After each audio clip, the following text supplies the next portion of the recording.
2 மாதம் பக்கம் சரியாக வாக்கிங் போகல. ஸோ டயட்டும் இல்லை. ஸோ உடம்பு கொஞ்சம் ஏறுது. ஸோ மறுபடியும் ஸ்டார்ட் பண்ணியாச்சு. டயட்டும் ஸ்டார்ட் பண்ணியாச்சு.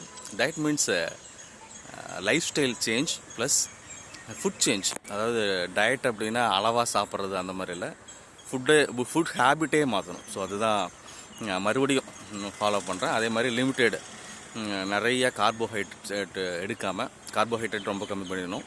அதே மாதிரி வெஜிடபிள்ஸ் ஜாஸ்தி பண்ணுங்கள். அதே மாதிரி சிக்கன், மட்டன், ஃபிஷ்ஷு, எக்கு அதெல்லாமே ஜாஸ்தி பண்ணிக்கங்க. நிறையா வெஜிடபிள்ஸ், நிறையா ஸ்வீட் எடுத்துக்கோங்க. ஸ்வீட்டே எடுக்கக்கூடாது, ஃப்ரூட்ஸ் எடுக்கக்கூடாது. ஃப்ரூட்ஸே இது எடுக்காதீங்க. வெள்ளரிக்காய், கொய்யாக்காய் எடுத்துக்கங்க.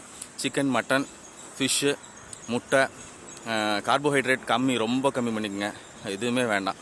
அப்படி இருந்தீங்கன்னா ஈஸியாக ஒரு 10 கிலோ ஒரு 3 மாதத்தில் குறைச்சிடலாம். அதே மாதிரி வாக்கிங். அதுக்கப்புறம் நீங்கள் அளவளவாக சாப்பிட ஆரம்பிச்சிட்டிங்க அப்படின்னா மெயின்டைன் ஆகும். அதுவும் உங்களுக்கு ஜாஸ்தியாகிற மாதிரி இருந்துச்சு அப்படின்னா மறுபடியும் இந்த டயட்டுக்கு வந்துடுங்க. வாக்கிங் போங்க, எக்ஸசைஸ் பண்ணுங்கள். ஒரு 2 தம்பிள்ஸ் இருந்துச்சுன்னா போதும்.